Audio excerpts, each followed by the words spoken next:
Hi ladies and gentlemen, and welcome to your Gelsnet immediate post-match reaction from Ibrox after Rangers 2-1 defeat at the hands of Motherwell in today's Scottish Premiership encounter, brought to you in association with Forest Precision Injury. My name is Craig Gray, joined today by Mr Scott Bradley. Well Scott, we always say that it can't get any worse, but this team seems to find a way to do it every time, don't they? Absolutely, yeah, and I don't know what it is, Craig. Anytime we play Motherwell in March, we seem to lose at Ibrox 2-1. And yeah, I'm just numb to it all. I feel like I'm repeating myself every time I'm on Gelsnet talking about how bad Rangers are, but yeah, I'm just scunnered with it all. And yeah, you've seen that at full time. The reaction was just, yeah, everyone just wants this season to end as soon as possible. Yeah, I think that's probably the right summarisation. We'll start then with the team, Scott. Or actually, no, I don't want to start with the team. Before that, obviously Barry Ferguson coming in first game as manager, but need to give a shout out. It was Armed Forces Day at Ibrox. That was about the only good thing that happened today. Shout out to those guys, obviously doing a tremendous job at home and overseas as well. And I think it's good to give these guys a bit of recognition for the sacrifices that they make for all of our freedoms. Well, absolutely, yeah, you're spot on, and that's only positive that you can really take from today, Craig. But apart from that, when we were talking about the game, it was just awful from start to finish. Rangers deserved absolutely nothing out of that game. Motherwell did to them. They had a game plan that what to a T, and yeah, they deserved those 3 points because Rangers were just woeful from start to finish, especially in that first 45. Yeah, I agree. I thought Motherwell deserved the win. I mean, there are times when you come out with a team beat you and you think, no, we should have done it. I mean, Motherwell were the better team, they deserved the win, so fair play to them. We're not going to argue with that. Mention the team there, Scott. What were your thoughts on the starting 11? I think a couple of changes from Wednesday. Tab playing at centre back, Ridvan coming in, and I think was that the only change? Was there another one? No, I think that was all the changes. Right. Yeah, that was all the changes. What's your thoughts on that one then? So obviously, right before the game, when I seen the team, I was happy with it because I think I've been a big advocate. Sorry. Could do with him or not? Oh yeah, we definitely could. Yeah, like I've been saying it for a long time that I think James Tavernier should be playing at centre half, and he's had some good performances. I'm not today, didn't have a good game at centre half today, but obviously in previous games, like also at Manchester United, Old Trafford during the week as well.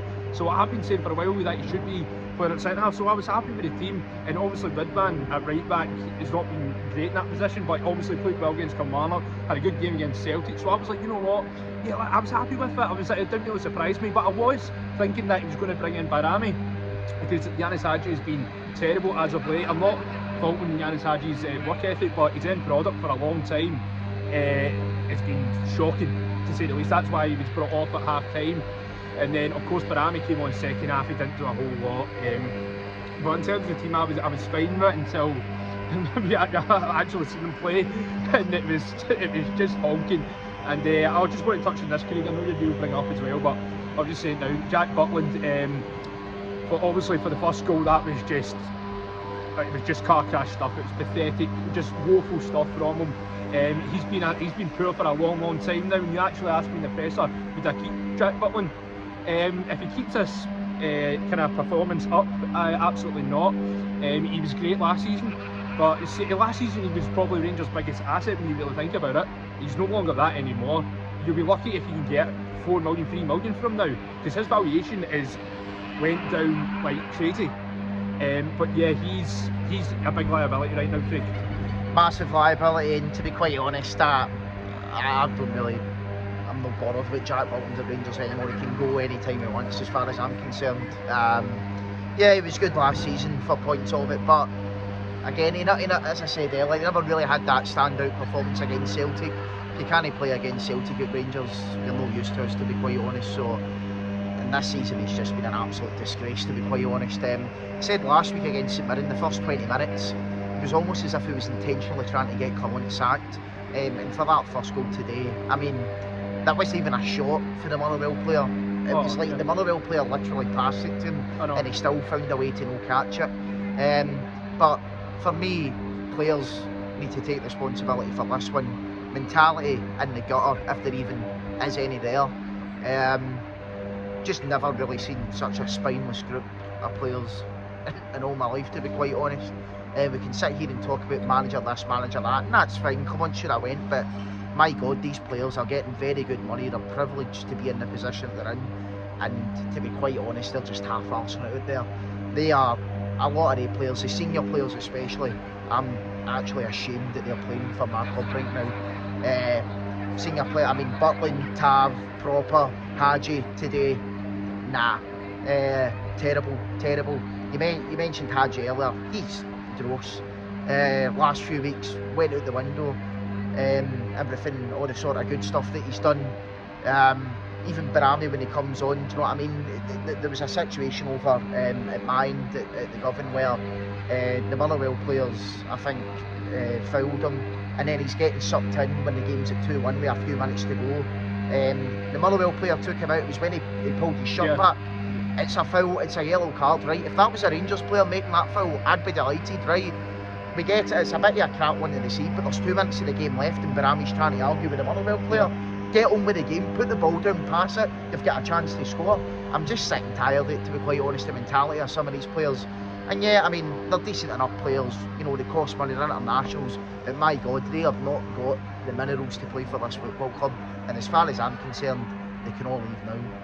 And like, in terms of obviously the only player that I can give credit to today was Dessers. That's the only one, and obviously that's but even with Dessers, Scott, right? I mean, all right, he did have a good game today. In fairness to him, right? You know, he scored a good goal. He did lead the line well, I thought. But at the same time, he's still going to have moments like when he has a bad game, because as much as I'm criticising Hadji, he was having good games a few weeks ago. As much as I'm criticising Tav, he was good on Wednesday. That's the problem with these players, are too inconsistent. Yeah. For all the ones that were good today, they'll be bad next week, and for all the ones that were bad today, they'll be good next week.